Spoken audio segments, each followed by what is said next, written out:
সবথেকে সহজ পদ্ধতিতে পুর তৈরি করা ঝামেলা ছাড়াই আজকে এটা পিঠে তৈরি করে দেখাবো, যেটা ঠিক এই রকম নরম তুলতুলে হবে আর খেতে এতই মজার আর টেস্টি হবে যে একবার খাওয়া শুরু করলে শেষই হবে না। চলুন দেখে নিই আজকের এই চটজলদি পিঠার রেসিপিটা।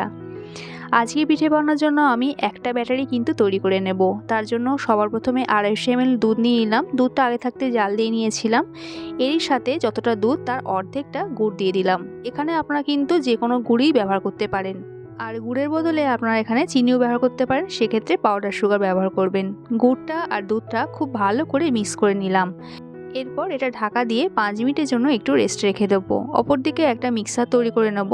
তার জন্য একটা মিক্সিং জারে এই বাটি মেপে 1 বাটি সুজি নিলাম। যে বাটি বা কাপ মেপে নেবেন সেই বাটি বা কাপ মেপেই সব কিছু নেবেন। এরই সাথে 2টো এলাচ দিয়ে দিলাম। এরপর এটা শুকনো অবস্থাতেই ব্লেন্ড করে নিলাম। সুজিটা এরকম একটু গুঁড়ো করে নিলে ব্যাটারটাও খুব তাড়াতাড়ি রেডি হয়ে যাবে, পিঠেটাও তাড়াতাড়ি হয়ে যাবে। এরপরই সুজির গুঁড়োটা একটা বাটির মধ্যে ঢেলে নিলাম।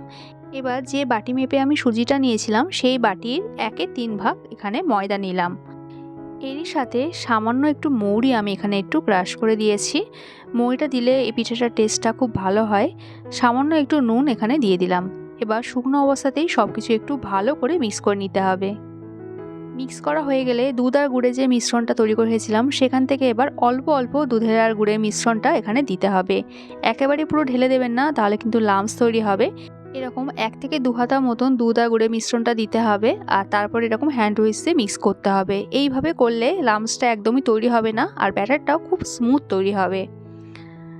আর কতটা কি পরিমাণ দুধ লেগেছে সেটা তো আপনাদের আগেই বলেছি। এখানে কতটা ব্যবহার হচ্ছে সেটা আমি লাস্টেই বলে দিচ্ছি।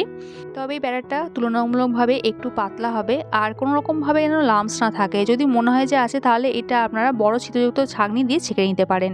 আর আমার এই ব্যাটারটা তৈরি করতে পুরো দুধ আর গুড়ের মিশ্রণটাই লেগে গেছে, মানে 250 ml দুধ আর 100 ml মতন গুড়। সবশেষে এখানে একটু বেকিং সোডা দিয়ে একটু জল দিয়ে এটা আবার একটু ভালো করে মিক্স করে নিলাম। আর ফাইনালি ব্যাটারের থিকনেসটা দেখুন, ঠিক এরকমই একটু পাতলা হবে। আর হাতাটা দিয়ে উল্টো দিক করে দেখিয়ে দিচ্ছি, দেখুন ঠিক এইভাবে ঝরে পড়বে, আর হাত দিয়ে টানলে এইভাবে কিন্তু কোট হবে। বুঝতেই পারছেন কীরকম ব্যাটারের থিকনেসটা। আজ এই পিঠাটা তৈরি করার জন্য সবার আগে আমি এরকম তাওয়া বসিয়ে নিয়েছি, আর তার উপরে এরকম আপ্পাম প্যানটা বসিয়ে নিলাম। এবার এখানে একটু ঘি ব্রাশ করে দেবো। আজকে পিঠাটা একটু এরকম ঘি দিয়েই ভাজবো, এতে টেস্টটা খুব ভালো আসবে। সাদা তেল দিয়েও করতে পারেন, তবে সর্ষের তেল একদমই ব্যবহার করবেন না। আর ব্যাটার দেওয়ার আগে এরকম একটু ভালো করে ওপরটা নিচ ব্লেন্ড করে নেবেন যতবারই পিঠাটা তৈরি করবেন। এরপর ব্যাটার থেকে এরকম অল্প অল্প করে নিয়ে আপ্পাম প্যানের মধ্যে দিয়ে দিলাম। আপ্পাম প্যানটা কিন্তু খুব ভালো মতন গরম করতে হবে, তারপরেই কিন্তু এই ব্যাটারটা ঢালবেন, নাহলে ঠিকঠাক কিন্তু পিঠেগুলো উঠবে না। আর কমপ্লিট হয়ে গেলে গ্যাসের ফ্লেমটা একদম লোতে করে দিতে হবে। লো ফ্লেমে এই পিঠেগুলো কিন্তু তৈরি করে নিতে হবে। এবার এটা তৈরি হওয়ার জন্য কভার করে দিলাম। 2.5 থেকে 3 মিনিটের জন্য গ্যাসের ফ্লেমটা লোতেই থাকবে। 3 মিনিট বাদে কভারটা খুলে নিলাম। এবার একটা এরকম চামচ দিয়ে উল্টাতে গেলে দেখবেন যদি ছেড়ে আসে, তাহলে বুঝবেন পিঠেগুলো কিন্তু একদম রেডি হয়ে গেছে। আর দেখুন কি সুন্দর কিন্তু আপ্পাম প্যান থেকে এগুলো ছেড়ে আসছে, আর দেখতেও দেখুন কি কিউট হয়েছে।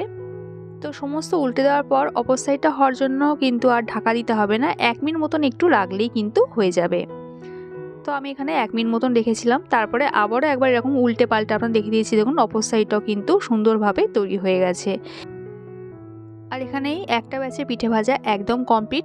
এইটা সময়তে কিন্তু থালা বা প্লেটে ঢেলে দিতে পারেন, সুন্দরভাবে কিন্তু পিঠেগুলো উঠে আসবে। দেখুন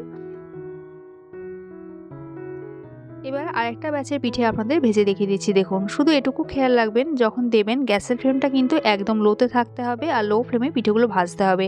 আর ঘিটা একটু বেশি করে দেবেন, তাতে টেস্টটা খুব ভালো আসবে পিঠেগুলোর। 4 থেকে 5 মিনিট লাগে কিন্তু এই একটা ব্যাচের পিঠে ভাজতে, তার মধ্যে কিন্তু এরকম সুন্দর সুন্দর কিউট কিউট পিঠে তৈরি হয়ে যায়। আর প্রথমবার উল্টানোর সময় যদি মনে হয় যে উল্টানো যাচ্ছে না, তাহলে আরও 1 মিনিট কিন্তু রেখে দিতে পারেন সেট হওয়ার জন্য। তো এখানে আমার সেকেন্ড ব্যাচের আর সবকটা পিঠে কিন্তু ভাজা একদম কমপ্লিট। তাহলে দেখতেই পেলেন ঘরে থাকা সামান্য কটা উপকরণ দিয়ে কীরকম একটা চটজলদি দারুণ মজার পিঠে তৈরি হয়ে গেল। আর প্রতিটা পিঠেই ঠিক এই রকম নরম তুলতুলে হবে, আর খেতেও হবে ভীষণই মজার। আমার আজকের এই মজার পিঠার রেসিপি যদি ভালো লাগে, একটা লাইক কমেন্ট করার অনুরোধ রইল। দেখা হচ্ছে আবার এক নতুন রেসিপির সাথে। সবাই সুস্থ থাকবেন, ভালো থাকবেন।